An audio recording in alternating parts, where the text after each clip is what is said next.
기도하겠습니다. 425장.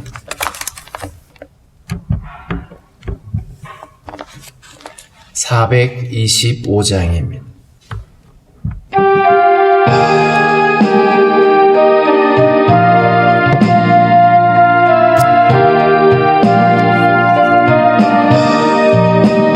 주님의 뜻을 이루소서.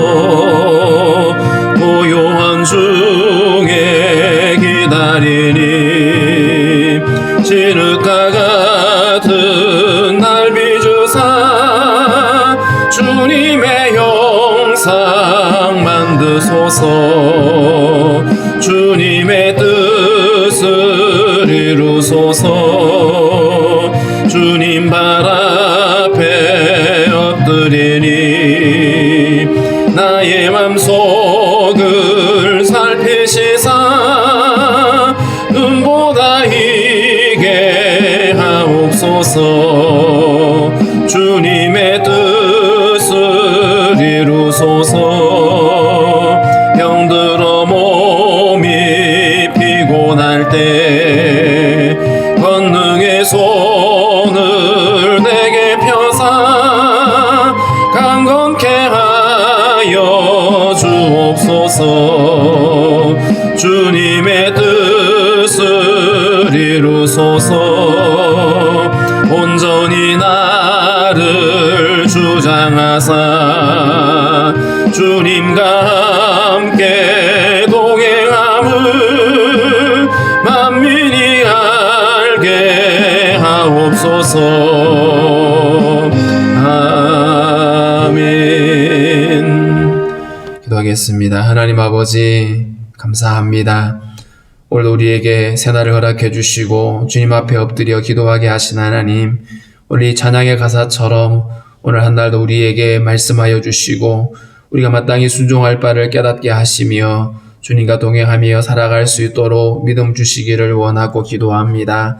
세상은 분주하고 또 전염병이 창궐하고 아버지 많은 어려움들이 우리들에게 아버지 있지만 하나님, 그럼에도 매 순간마다 우리가 주의 뜻을 분별할 수 있게 도와주시고 주님이 우리의 심령을 주장하셔서 언제나 주님이 이끄시는 대로 살아갈 수 있도록 주님 우리를 인도해 주시기를 원하고 기도합니다. 하나님 아버지, 전염병으로 인해서 어려움을 겪고 있는 성도들, 또 아버지 두려움 가운데 있는 성도들을 긍휼히 여겨주시고 도우시는 하나님의 은혜의 손길로 함께하여 주셔서 하나님 아버지, 우리가 이 주님과 함께 이 모든 어려움들을 이겨낼 수 있도록 도와주시기를 원하고 기도합니다. 하나님 아버지, 성도들의 모든 간구와 기도를 하시는 하나님, 주의 선하심으로 응답하여 주시고 연약함을 고치시며 또 구하고 계획하는 모든 일들이 주님의 은혜 가운데 형통하게 이루어질 수 있도록 주님 도와주시기를 원하고 기도합니다. 하나님 아버지, 우리는 하나님 주님 없이는 한순간도 살아갈 수가 없고 하나님 아버지, 우리 힘으로 할 수 있는 것이 아무것도 없는데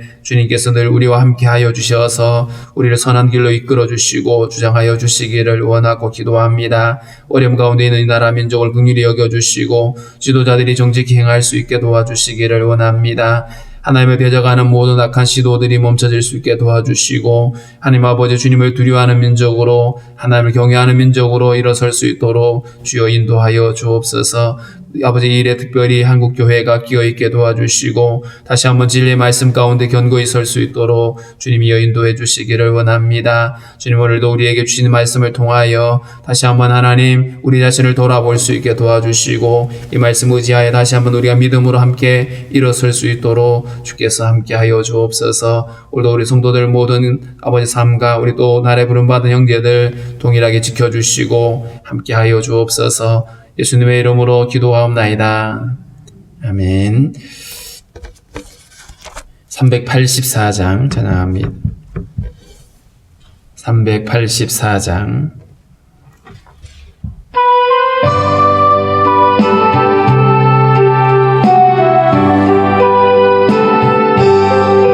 나의 갈 길 다가도록 예수 인도하시니 내 주 안에 있는 긍휼 어찌 의심하리요. 믿음으로 사는 자는 하늘 위로 받겠네.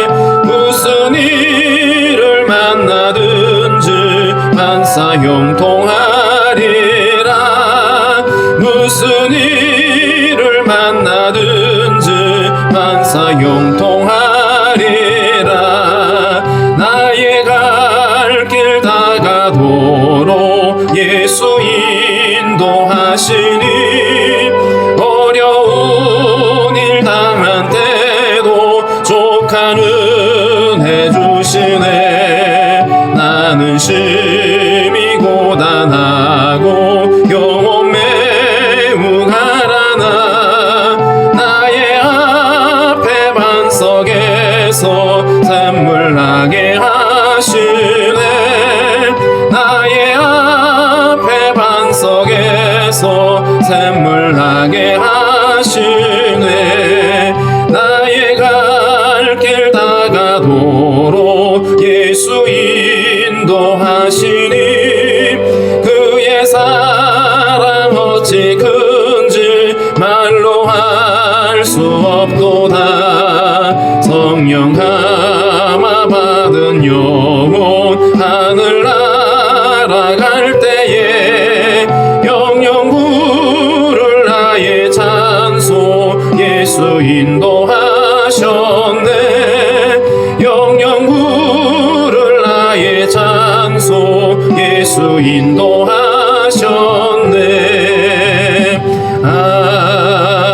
아멘.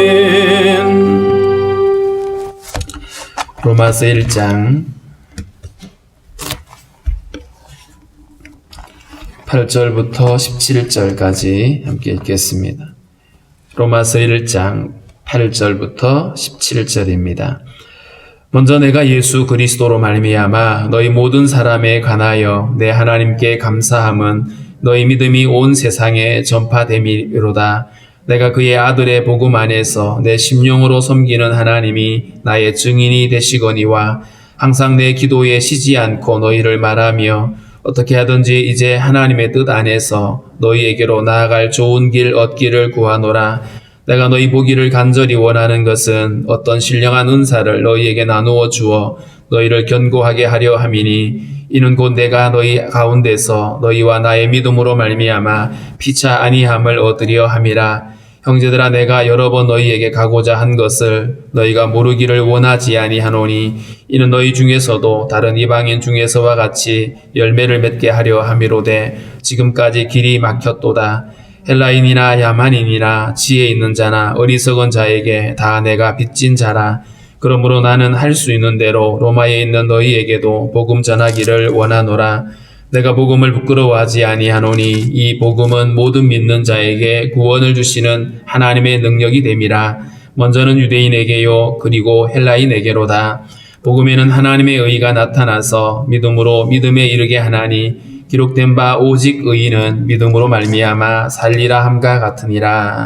아멘.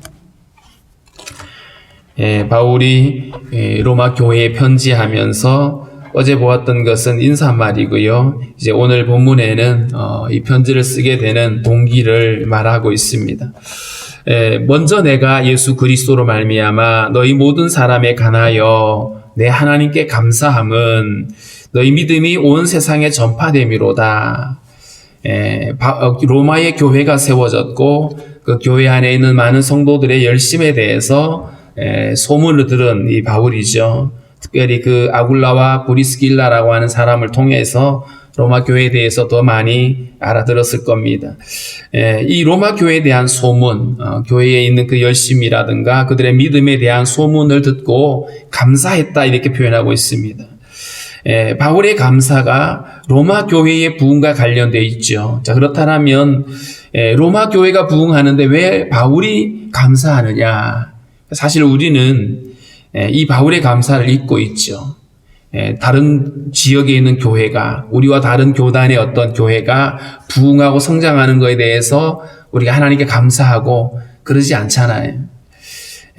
바울이 왜 이렇게 로마 교회가 부흥하는데 감사하느냐? 더군다나 자기가 복음을 전해서 세워진 교회도 아니죠.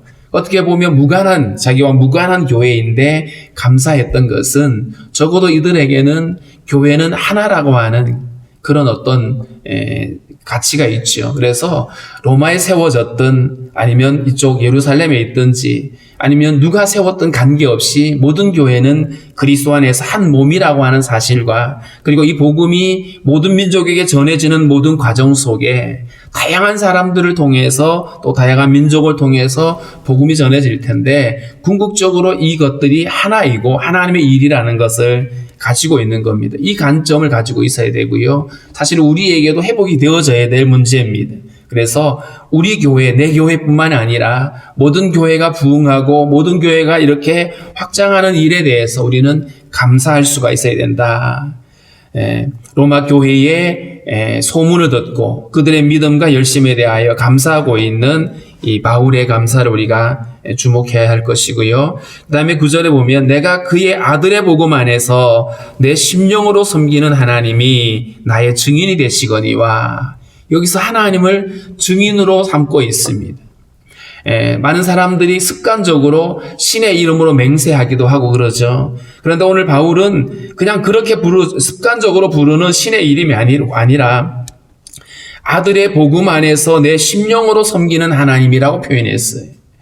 앞서 1절에서는 하나님의 복음이라고 표현했고, 또 이 9절에서는 아들의 복음이다 이렇게 말했죠.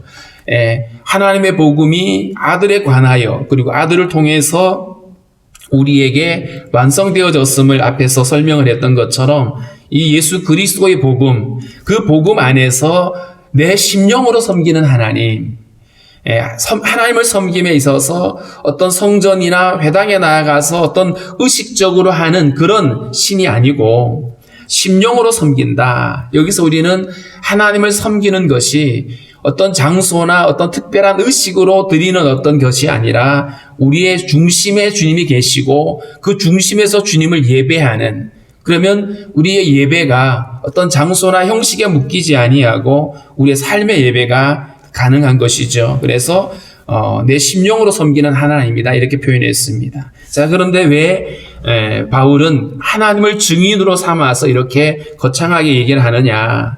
그건 이거였습니다. 항상 내 기도에 쉬지 않고 너희를 말하고, 바울의 기도가 이 로마 교회를 위해서 기도하고 있다는 얘기를 하고 있죠. 항상 내 기도에 쉬지 않고 너희를 말한다. 로마 교회를 위해서 기도한다라면 무엇을 기도했을까요? 이 로마 교회 성도들이 복음의 진리 가운데 함께 성숙하기를 원했겠죠. 자생적으로 세워진 교회이기 때문에 사도들을 통해서 공식적으로 이들이 케어를 받지 못하고 있습니다. 그러니까 복음의 진리에 대해서 여러 가지 복잡한 일들이 있고 또 복음의 그 깊이가 얕을 수밖에 없는 이런 상황이기 때문에 바울은 이 로마 교회를 위해서 기도하면서 이 교회가 복음의 진리로 다시 굳건히 서기를 기대하고 있는 것이죠. 선교사님들이 저 선교지에 나가서 복음을 전하는데 거기 보면 현지 교회들이 있고, 근데 현지 교회의 형편을 보면 그 복음에 대해서 굉장히 지식이 얕아요. 그러니까 굉장히 복음의 깊이에 들어가지 못하고 있는 이런 모습들. 그래서 안타까워서 그곳에서 또 신학교를 만들고 이런 일들이 있거든요. 그러니까 이 복음을 알지 못하는 교회, 복음의 깊이에 들어가지 못하는 교회를 위해서 기도하고, 뿐만 아니라 10절에 보면 어떻게 하든지 이제 하나님의 뜻 안에서 너희에게로 나아갈 좋은 길 얻기를 구하노라. 할 수만 있다라면 로마에 가서 이 로마 성도들에게 복음의 깊이를 알려주고 이 복음의 교리를 제대로 알려주고 싶었던 바울의 소망인 것이죠. 그래서 어떻게 하든지 하나님의 뜻 안에서 자기 어떤 열심으로 그렇게 로마로 가는 것이 아니라 주님의 뜻 가운데서 그들에게, 로마의 교회 성도들에게 가기를 기도하고 있다. 이 바울의 진심을 설명하고 있는 거죠. 자기 진심을 설명하기 위해서 하나님을 증인으로 삼아서 이야기를 하고 있습니다. 로마 교회를 향한 그의 기도와 또 그의 간절한 소망, 그곳에 가서 함께 그들과 복음을 나누고 교제하기를 원하는 이 바울의 진심을 이렇게 말하고 있습니다. 11절에 내가 너희 보기를 간절히 원하는 것은 너희에게 가기를 내가 이렇게 기도하고 있다라고 이 말하고 나서 내가 너희 보기를 원하는, 간절히 너희를 보고 싶어하는 이유, 너희들에게 가고 싶어하는 그 이유가 뭐냐 하면 어떤 신령한 은사를 너희에게 나누어 주어 너희를 견고하게 하려 함이니. 여기서 지금 바울이 내가 너희한테 가고자 하는 원인이 뭐냐 하면 너희에게 신령한 은사를 너희에게 나누고 주고 싶다. 여기서 이 신령한 은사라고 하는 것은 성령의 은사죠. 그런데 이 성령의 은사 가운데 바울이 가장 주고 싶었던 것은 어떤 뭐 방언이나 예언이나 이런 은사가 아니라 성령으로 세례를 받는 것일 겁니다. 실제로 바울이 만나고 또 복음을 전할 때에 많은 사람들이 요한의 세례까지만 알고 있다는 표현이 사도행전에 많이 나와 있었죠. 예수의 이름은 들었고 예수를 믿는다고 말은 하는데 성령의 세례를 받지 못하는, 그러니까 그들의 중심이 바뀌지 못하는 이 부분에 대해서 바울은 복음을 전하고 그들에게 성령의 은사, 신령한 이 은사가 그들에게 주어지기를 원하고 있는 것입니다. 그럴 때에 이들의 믿음이 견고하게 세워질 수가 있는 것이죠. 그래서 단순히 어떤 성령의 어떤 특별한 은사들, 병 고치고 뭐 이런 어떤 그런 기적을 보여주고 싶은 게 아니고요. 복음의 깊이를 통해서 이들이 그 복음을 통한 거듭남의 역사들을 꿈꾸고 있는 것입니다. 사실 예수를 믿는다고 말하고 교회 출석을 해도 이런 어떤 중생의 경험이 없으면 소용이 없는 일이기 때문에, 그래서 바울은 로마의 교회, 이 로마에 있는 교회에 가기를 그토록 사모하고 기도하고 있었다는 얘기죠.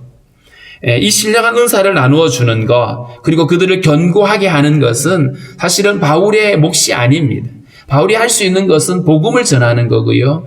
그리고 이들에게 신령한 은사를 주시고 이들을 견고하게 하는 것은 성령의 은사죠. 성령의 일이고 오직 바울이 할 수 있는 일은 복음을 전하는 겁니다.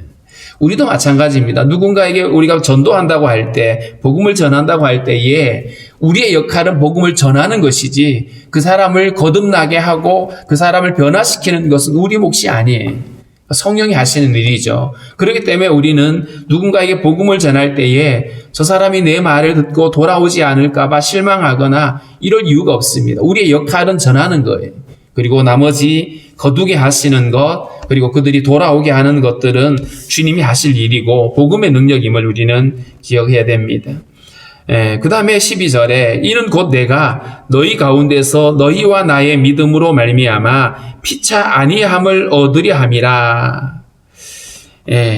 여기서 로마 교회 성도들과 함께 믿음으로 교제하기를 원하는, 그래서 함께 교제하고 서로에게 유익함을 주고 위로가 되게 하는 이 목적이라는 것이죠.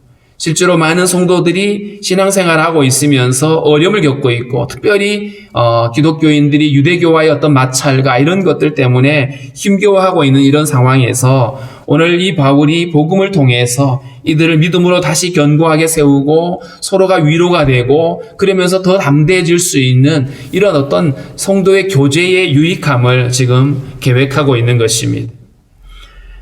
성도가 교제하는 것, 사실은 이게 굉장히 중요하죠. 우리가 이번 코로나 상황에서 경험하는 것이 성도의 교제가 끊어지게 되니까 얼마나 이것이 우리 안에 우리의 믿음을 피폐하게 만들고 힘겹게 하는지 우리가 경험하고 있습니다. 그래서 교제하는 일들, 성도의 교제를 우리가 할 수만 있다라면 방법을 찾아내야 되고 만들어내야 되는 것이고요. 오늘 바울이 로마 교회 성도들에게 가서 교제하기를 원하는 이 간절함이 또 우리들에게도 있어져야 될 것입니다.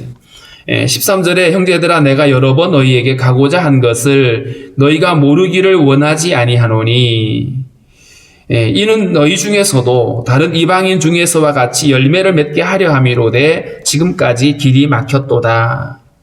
바울이 소아시아 지역과 또 마게도냐 지역, 아가야 지역을 두어 번 이렇게 많은 데는 3번 정도 이렇게 방문을 했었는데 로마 교회는 가지 않았죠. 그러다 보니까 로마 교회에 대해서는 마치 관심이 없는 것처럼 비춰질 수 있습니다. 그런데 바울이 이렇게 말하죠. 내가 여러 번 너희에게 가고자 했었다. 그런데 성령께서 이 길을 열어주지 않았다는 뜻이죠. 내가 여러 번 가고자 했는데 그게 길이 막혀 있었다. 그 길이 어떻게 막혀졌는지는 나와 있지 않지만 더군다나 오늘 이 바울은 지금 이 편지를 쓰고 있는 것이 고린도였고요. 이 고린도에서 예루살렘을 지금 향해 가고 있는 가려고 하는 바로 그 상황이었거든요. 그러니까 로마와는 또 반대 방향이기도 합니다. 자, 이런 상황에서 바울의 이야기는 내가 너희들에게 가고 싶어 했는데 여러 번 길이 막혀서 가지 못했다. 그럼에도 불구하고 나는 너희들에게 가서 너희들과 교제하기를 원하고 너희들에게 이 복음으로 견고히 세우고 싶어하는 나의 간절함이 있다라고 이 로마를 방문하고자 하는 자신의 계획을 거듭 이야기를 하고 있습니다. 자, 그러면서 14절에 보면 헬라인이나 야만인이나 지혜 있는 자나 어리석은 자에게 다 내가 빚진 자다.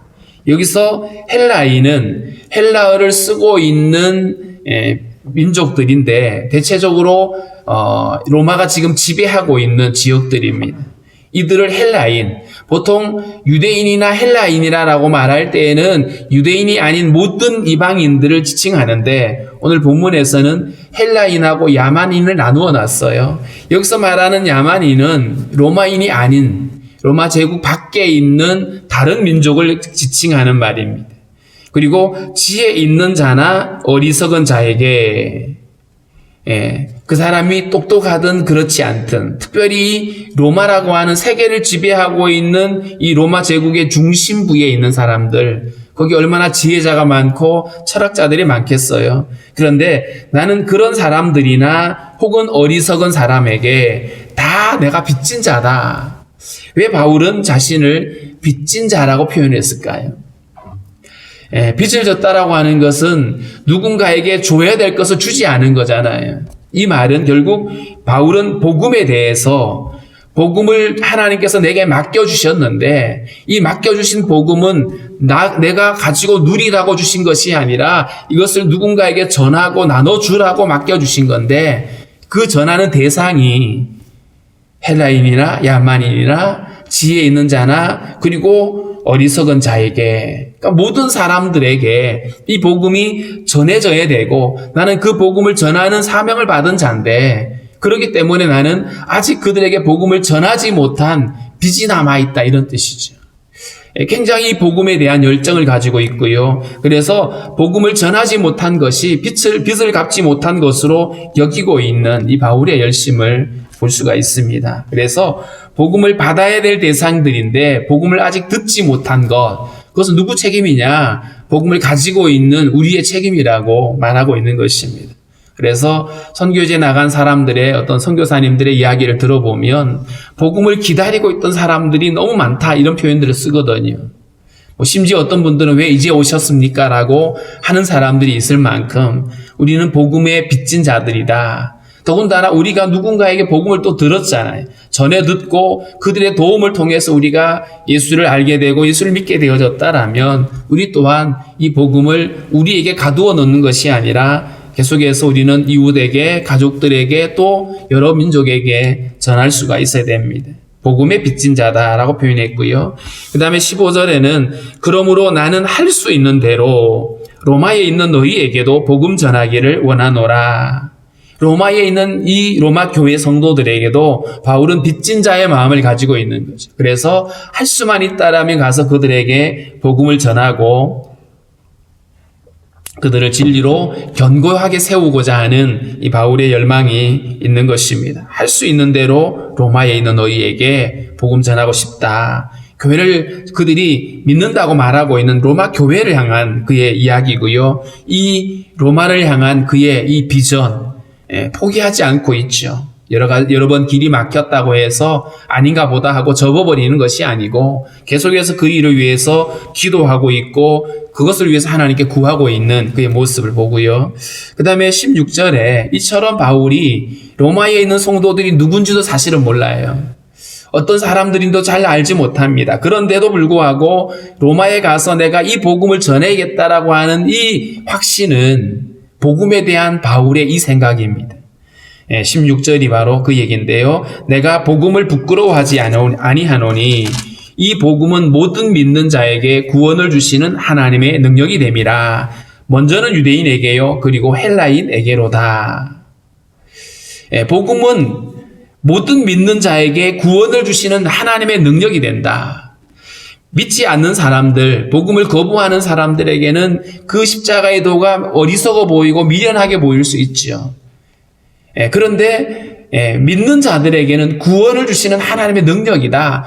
이 얘기는 이 바울의 확신이 있었던 거예요. 고린도서 전서에도 이 얘기가 나와 있고 오늘 본문에도 나와 있는 복음은 모든 믿는 자에게, 여기서 이 모든은 지혜자나 어리석은 자나 헬라인이나 야만인이나 할 것 없이 모든 사람들을 대상으로 누구든지 예수를 믿기만 하면 구원을 주시는 하나님의 능력이다. 먼저는 유대인에게고 그 다음에 헬라인에게다. 그러니까 여기서는 빠지는 사람이 없어요. 모든 사람. 그렇기 때문에 이 복음은 누구에게나 복음이다라는 거예요. 우리가 늘 복음을 설명할 때에 이 복음은 뭐 어떤 타 종교에 심취되어 있는 사람이라고 할지라도 그 사람에게 이 복음이 필요하죠. 왜냐하면 이 복음 외에 하나님의 구원을 받을 수 있는 길이 없기 때문입니다. 예수 그리스도의 복음이 아니면 누구도 구원받을 수 없다라고 하는 것이 우리 안에 확고한 믿음이죠. 그래서 복음을 내가 부끄러워하지 않는다 이렇게 말했는데, 그 사람이 아무리 똑똑해도, 그 사람이 아무리 잘난 사람이라고 할지라도 이 사람에게는 이 복음이 필요한 거예요. 그러니까 바울은 자기가 가지고 있는 이 복음이 실제로 축복이고 능력인 걸 알고 있어요. 그래서 내가 가진 이 복음은 누구에게나 복이 되고 누구에게나 능력이 된다라고 하는 이 확신이 있었기 때문에 복음을 부끄러워하지 않는다.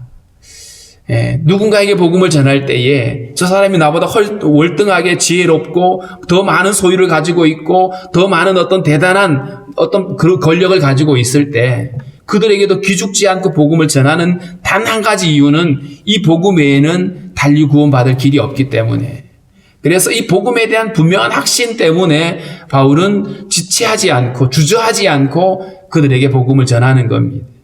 세상에는 잘난 사람도 많고요. 우리보다 착하게 사는 사람들은 얼마든지 많습니다. 그럼에도 이들에게 복음이 필요한 거죠. 그래서 복음을 부끄러워하지 않는다라고 하는 이 말의 의미를 우리는 마음에 새겨야만 합니다. 그래서 누군가에게 복음을 전할 때에 주저하거나 내가 이 복음을 전했을 때 저 사람 안 받으면 어떡하지?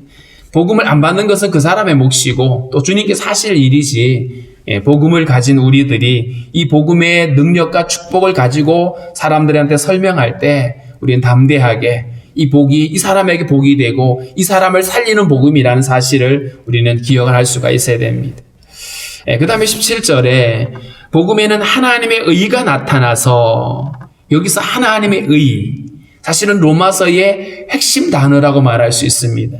우리가 아는 것처럼 로마서의 주제는 믿음으로 말미암아 의롭게 되어지는 이신칭이라고 말하죠. 우리가 의롭게 되어질 수 있는 유일한 길은 하나님의 의입니다.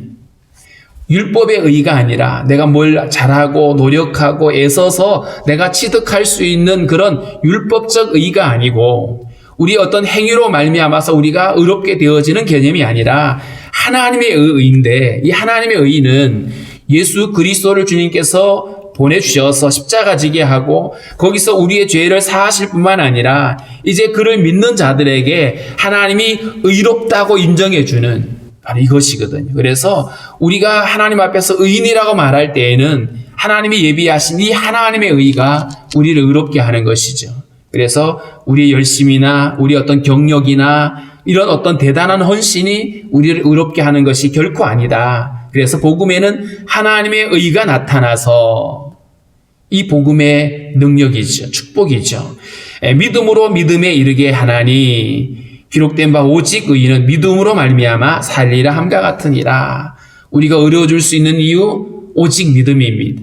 우리가 계속해서 의인으로 살아갈 수 있는 것도 믿음으로 말미암아 사는 것입니다. 그래서 오늘 바울이 이 로마 교회에 편지하면서 자기가 이 복음을 그들에게 그렇게 나눠주고 싶어하는 이유, 그리고 로마 교회를 그렇게 방문하고 싶어하는 그 이유가 이 복음의 능력 때문이었고요. 이 복음이 주어진 우리에게 주시는 그 축복이 우리를 구원에 이르게 하고 우리를 하나님 앞에서 의롭게 하는 이 축복임을 거듭 이야기를 하고 있습니다. 오늘 우리가 이 말씀을 살펴보면서 우리에게 정말 이 복음에 대한 확신이 있는가 한번 생각해 봐야 됩니다. 세상에는 민간요법이라는 것이 있어요. 그래서 어떤 누군가가 질병이 왔을 때에 이거 하면 좋대더라, 저거 하면 좋대더라, 다양한 방법을 쓰고요. 심지어 병원에서도 약을 처방할 때 이 약을 처방해 봤다가 며칠 지나봐서 반응이 없으면 약을 바꾸기도 하죠. 세상에 있는 것들은 그 사람의 체질이나 그 사람의 형편에 따라서 맞기도 하고 안 맞기도 해요. 효과가 달라요. 근데 복음은 그렇지 않다는 것이죠. 복음은 누구에게나 복음이다. 복음은 어떤 사람에게도 하나님의 구원을 이루게 하는, 하나님의 그 구원을 얻게 되는 능력이 된다. 그렇기 때문에 이 복음은 유일한 복음이고 완전한 복음인 것입니다. 이 완전한 복음을 가진 우리가 주저없이 사람들에게 복음을 전할 수 있도록, 하나님 우리에게 이 복음에 대한 우리의 믿음을 다시 한번 점검할 수 있도록 하나님께서 우리에게 믿음을 주시고, 뿐만 아니라 우리가 복음을 부끄러워하지 않는 자로, 뿐만 아니라 온 세상을 향한, 온 교회를 향한 이 바울의 마음, 그의 감사와 그의 기도가 우리들에게도 동일하게 회복이 되어져서 열방을 위해서 기도하고 또 열방의 부흥을 보고 함께 기뻐하는 우리들이 될 수 있도록 우리 그렇게 함께 기도하도록 하겠습니다.